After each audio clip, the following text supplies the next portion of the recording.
नमस्कार. श्री स्वामी समर्थ. गावाकडचं जीवन आणि रेसिपी या यूट्यूब चॅनलमध्ये तुम्हाला सर्वांचं अगदी मनापासून स्वागत. तर आज बनवते मी ओल्या वाटाण्याची भाजी. तर ओला वाटाणा आधी सोलून घेतला आणि पाण्यामध्ये थोडा वेळ भिजायला ठेवला पाणी ओतून.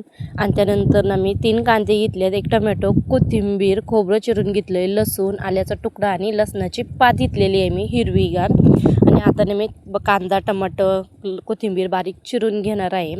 आणि ते इथे बघा कांदा, टमाटर, कोथिंबीर सर्व बारीक चिरून घेतलेलं आहे.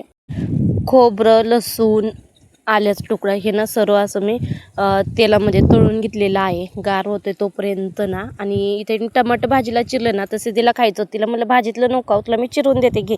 तर म्हणते मी चिरते, मला येतं चिरता. म्हणलं मग चिरतं बघ कशी बारीक चिरते, तुम्हाला पुढं दाखवते. तर कढई ठेवलेली मी गॅसवरती, त्यामध्ये 2 चमचे तेल टाकलं, त्यामध्ये मोहरी आणि जिरं टाकून घेतलेलं आहे. मग त्यामध्ये बारीक चिरलेला कांदा, आणि कांदा पटकनी लाल व्हावा म्हणून त्यामध्ये थोडंसं असं मीठ टाकून घेतलेलं आहे. कांद्यापुरतंच मीठ टाकलं कांदा पटकनी बारीक होतो.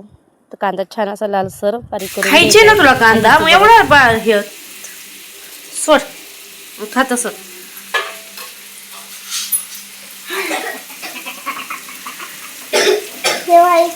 किती बारीक चिरला, त्याच्यातच काय त्याचा ज्यूस बनवून खायचे.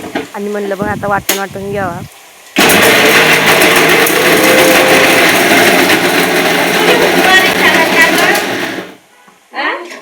एवढं बारीक हाय बारीक एवढं हळू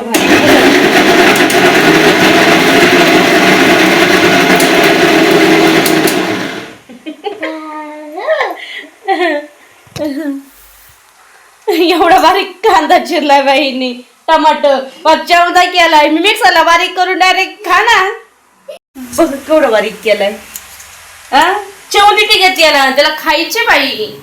एवढा असतो का बारीक?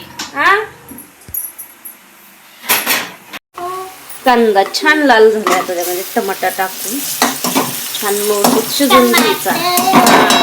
टाकसे ते त्याच्यात टमाटर, माझ्यापेक्षा बारीक कापला येईल बघा कसा.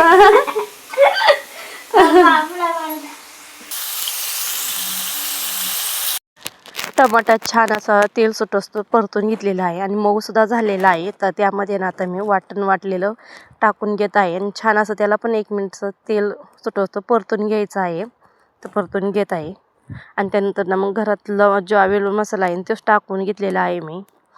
कांदा मसाला, गोडा मसाला, संडे मसाला आणि घरचा कुटलेला मसाला आणि हळद एवढे मसाले टाकून घेतलेले आहे मी. मसाला सुद्धा तेलामध्ये छान असा परतून घ्यायचा आहे. तेल सुटोसतो बघू शकता, खोबरं आणि लसणाला मस्त असं तेल सुटलेलं आहे छान. आणि खोबरं, लसूण, मसाला जर टाकलं असं सुकं दिसतं, मग त्यामध्ये थोडंसं गरम पाणी टाकून थोडं छान परतून घेतलेला आहे मसाला मी. तसा कोरडा मसाला होतो. मग थोडंसं पाणी टाकून छान असं परतून घेतला, तेल सुटवतो. मग त्यामध्ये पल्ला वाटाणा टाकून मिक्स करून घ्यायचा आहे. झाकण ठेवून 5 मिनटं मीठ वाफवर शिजवून घेतलेलं आहे, कारण वल्ला वाटाणा शिजायला एवढा वेळ लागत नाही आहे. आणि मग त्यामध्ये चवीनुसार मीठ टाकून घेतलेलं आहे, ते काय दाखवलंच नाही. मग कोणत्याही भाजीला तरी हवी असेल तर गरम पाणी ओतून घ्यायचं आहे, छान अशी तरी येते गरम पाण्याने. तर आता मी थोडंच पाणी ओतून घेतलेलं आहे. त्यामध्ये बारीक चिरलेली कोथिंबीर, घरची कोथिंबीर आहे, त्यामुळे भरपूर अशी कोथिंबीर टाकून घ्यायची आहे. आणि त्यानंतर उकळी काढून घ्यायची आहे छान असे. तर इथं बघू शकता छान असा माझा वाटाणा बनवून तयार झालेला आहे. तो ओल्या वाटाण्याची रेसिपी एकदा नक्की बनवून बघा. तर मधलं काय शूट केलंच नाही. आणि आज जेवणासाठी मस्त असं होतं. कांदा चिरून घेतलेला होता, सकाळचा बटाटा होता, भात आणि वाटाणा आणि ज्वारीच्या भाकरी. आणि भजी पाव बनवलं होतं त्यामुळे पाव आणलेलं होतं. आणि पावाबरोबर भाजी एकदम भारी लागत होती हॉटेलसारखी. तर तुम्हाला कशी वाटली रेसिपी नक्की कमेंट करून सांगा. पुन्हा भेटू पुढल्या व्हिडिओमध्ये. श्री स्वामी समर्थ.